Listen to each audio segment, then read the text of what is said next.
Yugoslavia, a socialist country but not part of the Warsaw Pact.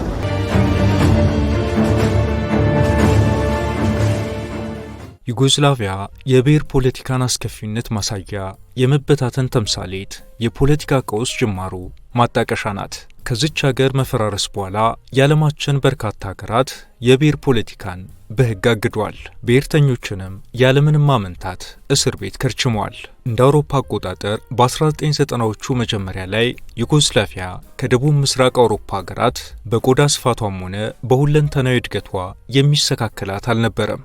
ሆኖም እድገት በብሔር በተከፋፈለች ሀገር ላይ ያሸዋ ላይ ቤት ለመሆኑ ማጣቀሻነት ዩጎስላቪያ ትልቅ ምሳሌ ናት። በየሀገራቱ ፓርላማ የዚች ሀገር ስም እንደ ዩጎስላቪያ እንዳንሆን የሚል የማስጠንቀቂያ ቀይ መብራት ነው። ለዛሬም እቺን የቅርብ ጊዜ ትዝታ የሆነችንና ከ34 ዓመት በፊት በግርማ የነበረች ዛሬ ግን ታሪክ የሆነችውን ዩጎስላቪያን ለመበታተን ስላበቃት የብሔርተኝነት እንቅስቃሴ፣ የውጭ ጣልቃ ገብነትና አጠቃላይ የውድቀቷን ሂደት በማሳያችን እናሳያችኋለን። አብራችሁን ቆዩ።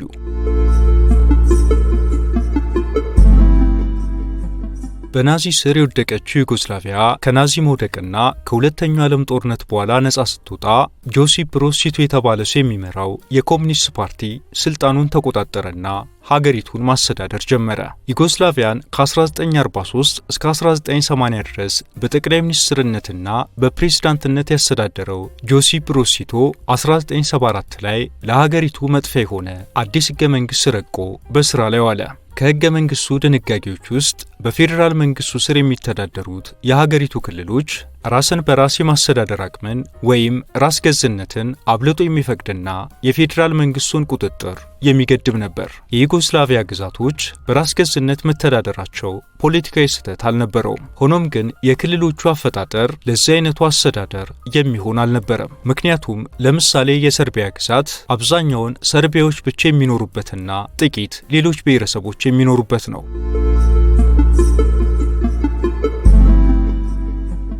በሁለተኛው ዓለም ጦርነት ዩጎስላቪያ ከናዚ ነጻ ከወጣች በኋላ 8 ክልሎቿ በአንድ ዩጎስላቪያ ስር ይጠሩ እንጂ ውስጡን የሚያስተሳስራቸውን የአንድነት ገመድ በብሔር ስለት ሲገሰግሱ ነበር። እነዚህ የዩጎስላቪያ ክልሎች ክሮሺያ፣ መቄዶንያ፣ ሞንቴኔግሮ፣ ሰርቢያ፣ ስሎቬኒያና ቦስኒያና ሄርዞጎቪና ናቸው። ከስድስቱ ክልሎች በተጨማሪ ሁለቱ የኮሶቮና የቮይቮዲና ክልሎች በሰርቢያ ውስጥ ራሳቸውን የቻሉ ግዛቶች ነበሩ። ዩጎስላቪያ የተለያዩ የብሔር ብሔረሰቦችና የሃይማኖቶች ቅይጥ አገር ነበረች። የኦርቶዶክስ ክርስትና፣ ካቶሊክና እስልምና የሀገሪቱ ዋና ሃይማኖቶች ነበሩ። ታዲያ ችግሩ የብሔሮችና የሃይማኖቶች ቅይጥ መኖሪያነቱ አልነበረም። ችግሩ የነበረው እነዚህን የተለያዩ ብሔሮች በአንድነት የምታስተዳድርበትን ውል በብልሃት አለመቅረጿና ብሔርን መሰረት ያደረገ ፌዴራሊዝምን መተግበሯ ላይ ነበር። በ1980 ከፕሬዝዳንት ቲቶ ሞት በኋላ ዩጎስላቪያን እንዲያስተዳድር የተመረጠ ፕሬዝዳንት ሳይኖር በሕገ መንግሥቱ ላይ በአማራጭ በተቀመጠው መሰረት ከስድስቱም ክልሎች ሰዎች እየተመረጡ ለአንድ ዓመት ብቻ እያገለገሉ በዙር ሀገሪቱን ማስተዳደር ጀመሩ። ዩጎስላቪያ 1980 ድረስ ከአይኤምኤፍና ከምዕራባውያን መንግስታት የተበደረችው ገንዘብ 16.5 ቢሊዮን ዶላር ደረሰ። ይህ ማለት በወቅቱ ሀገሪቱ እስትንፋሷ ሁሉ በብድር ነበር እንደማለት ነው። የዋጋ ግሽበቱ በዓመት 45 በመቶ የደረሰ ሲሆን ስራ አጥነቱም ተበራከተ። በ1984 የነበረው የኑሮ ደረጃ ወደ ኋላ ተንሸራቶ የ1960ዎቹ ደረጃ ላይ ወረደ። እናም ሀገሪቱ ለገጠማት ኢኮኖሚያዊና ፖለቲካዊ ቀውስ ሁሉ በዙር ሲመሯት የነበሩ ባለስልጣናት እርስ በርስ መወነጃጀል ጀመሩ። በ1990ዎቹ መጀመሪያ ላይ የምስራቅ አውሮፓ የኮሙኒዝም ርዕዮተ ዓለም መንኮታኮስ ጀመረ።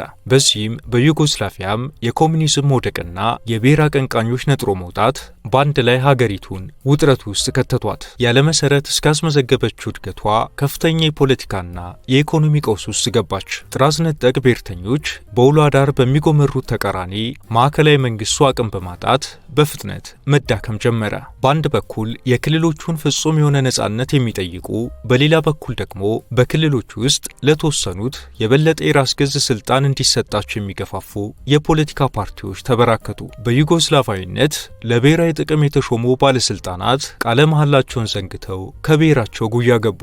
በዚህም ሳያቆሙ ብሔርተኛ ንግግሮችን በማድረግ ውስጡን ስትከፋፈል በቆየችው ዩጎስላቪያ እንጥፍጣፊ መተማመኑን እስከ ወዲያኛው አጠፉት። በዩጎስላቪያን መካከል ፍርሃት ነገሰ።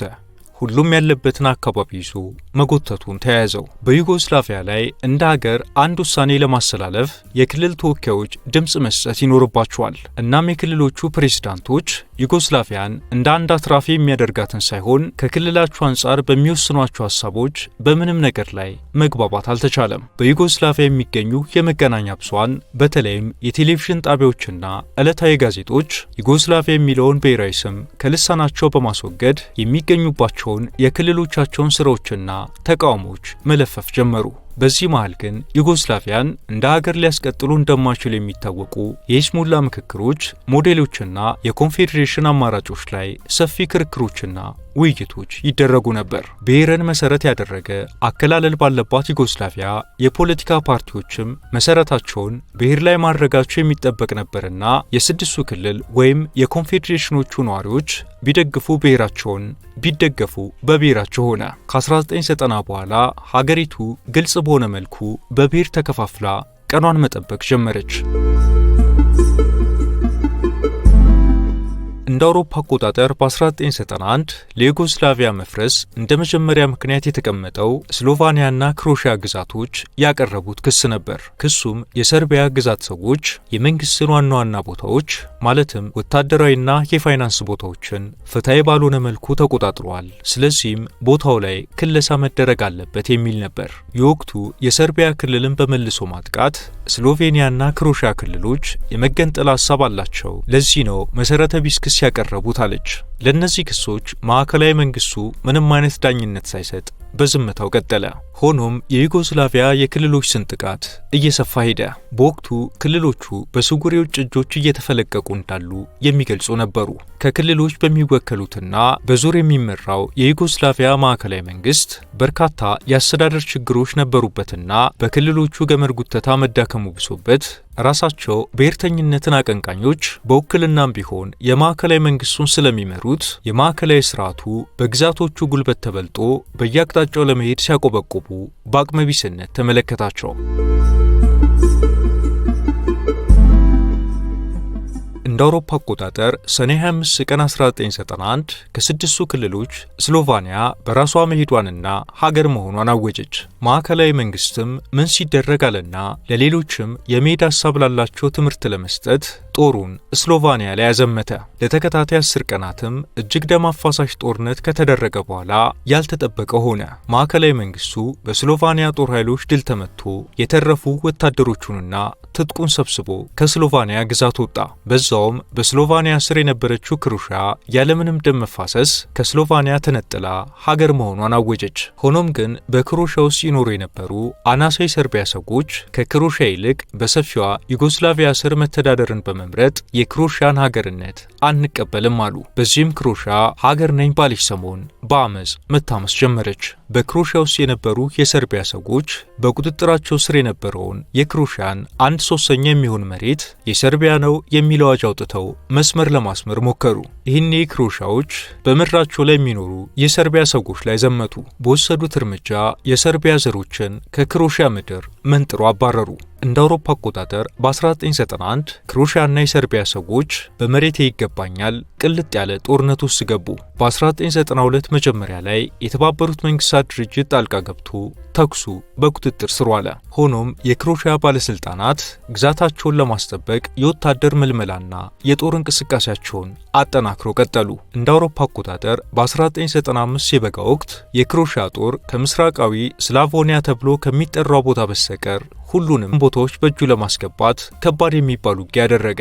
በዚህም ከበርካታ ሰዎች ሞት ባለፈ በሺዎች የሚቆጠሩ የሰርቢያ ሰዎች ቀያቸውን ለቀው ተሰደዱ። በ1995 መጨረሻ ላይ የክሮሺያ ጦር ዓላማውን አሳክቶ ውጊያውን አጠናቀቀ። በመጨረሻም ክሮሺያ በመላው ግዛቷ ላይ ስልጣኗን በማረጋገጥ ሀገርነቷን በይፋ አወጀች። የክሮሺያና የሰርቢያ መሪዎች በአንድ ግዛት ስር የሚጠሩትን ቦስኒያና ሄርዞጎቪናን ለመከፋፈል በሚስጥር ባደረጉት ስብሰባ ላይ ተስማሙ። ቦስኒያዎች ግን ለዚህ የሚመቹ አልሆኑም። በቦስኒያ በተደረገ ህዝበ ውሳኔ ከ60 በመቶ በላይ የሚሆኑ የቦስኒያ ዜጎች ነጻነትን መረጡ። በቦስኒያ ግዛት የሚኖሩ ሰርቦች ደግሞ በዩጎስላቪያ ህዝብ ጦርና በሰርቢያ ድጋፍ በማመጽ በቦስኒያና ሄርዞጎቪና ውስጥ ራሱን የቻለ የሰርብ ሪፐብሊክ ለማቋቋም በማሰብ በቁጥጥራቸው ስር ያለውን ግዛት ሰርቢያ ሪፐብሊክ ሲሉ አወጁ። ከዛም በአካባቢው ላይ የሰርቢያ ብሔር ያልሆኑትን ሁሉ በከፍተኛ ወታደራዊ ኃይል በማሳደድ 60 በመቶ የሚሆነውን የአካባቢውን መሬት በቁጥጥራቸው ስር አደረጉና የሰርቢያ ሪፐብሊክን ይበልጥ አጸኑ። በዚህ ሂደት ታዲያ በርካታ ንጹሃን በብሔራቸው ብቻ ተጨፈጨፉ፣ ተሰደዱ። ከሚያዝያ 1992 እስከ ህዳር 1995 ድረስና የሰላም ስምምነት እስከተጀመረበት ድረስ ከ100 ሺህ በላይ ሰዎች ሲገደሉ ከ2 ሚሊዮን በላይ የሚሆን ህዝብ ቤት ንብረቱን ጥሎ ተሰዷል። በብዙ ሺዎች በሚቆጠሩ ሴቶች ላይ ያስገድዶ መድፈር ወንጀሎች ተፈጽመዋል። ከዩጎስላቪያ ግዛቶች ቀጣዩዋ የጦርነት አውድማ የሆነችው ኮሶቮ ስትሆን በኮሶቮ የሚኖሩ የአልባንያ ማህበረሰብ ከሰርቢያ ነፃ መውጣትን ይፈልጋሉ። እንደ አውሮፓ አቆጣጠር በ1998 የኮሶቮ ነፃ አውጪ ጦር በሰርቢያ አገዛዝ ላይ በግልጽ አመፀና ጦርነት ከፈተ። የሰርቢያ ጦር ያመፀውን የአልባንያን ነፃ አውጪ ጦር ለመደምሰስ ባደረገው ጦርነት ሰላማዊ የአልባንያ ሰዎችም ላይ ከፍተኛ ጉዳት በማድረስ መንደሮችንም አቃጠለ።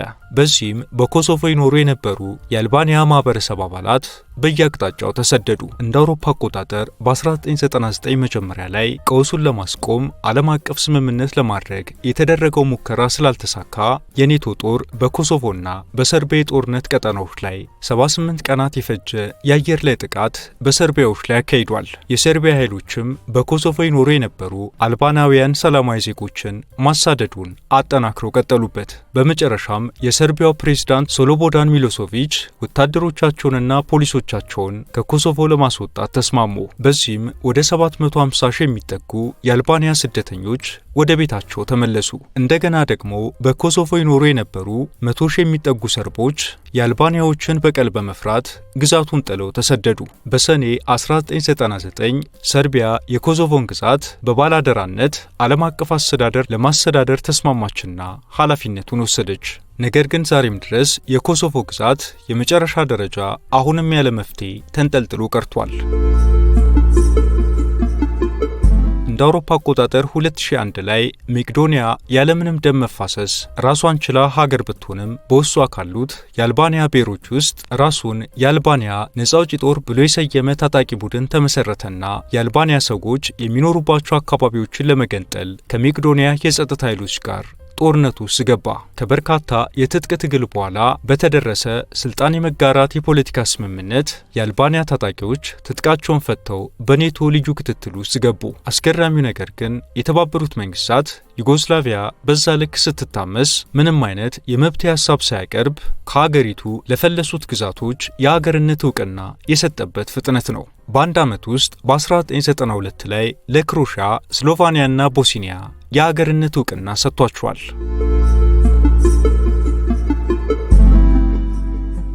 እናም ዩጎስላቪያ በመጣችበት የብሔር ፌዴራሊዝም መንገድ በትክክልም ራሷን ያጠፋችው ሲሉ ጸሐፊያን ከትበዋል። ሀያላ ዩጎስላቪያ ብሔርተኝነት ጎርፍ ሆኖ ከጠራረጋት እነሆ 34 ዓመታት ተቆጠሩ። ስመገናኗ ሀገር በርካቶችን ገብራ ተበጣጠሰች። ዓለም ላይ ለተፈጸመ የዘር ጭፍጨፋ ሩዋንዳ በምሳሌነት እንደምትጠቀሰው ሁሉ የብሔር ፖለቲካ ሀገር እንደሚያሳጣም ማሰማሪያዋ ዩጎስላቪያ ሆነች። በርካታ ሀገራትም የብሔር ፖለቲካን በሕግ እንዲያግዱ ያነሳሳች ሀገርም ናት ዩጎስላቪያ።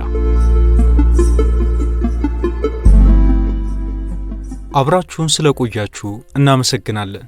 ላይክ እና ሰብስክራይብ በማድረግ እንዲሁም የተሰማችሁን ኮሜንት ላይ በማስፈር አጋርነታችሁን እየጠየቅን በዚህ ጉዳይ ላይ ቢሰራ የምትሉት ቢኖር ሁሌም ዝግጁ ነን። የዛሬውን አበቃን። በያላችሁበት ሰላም።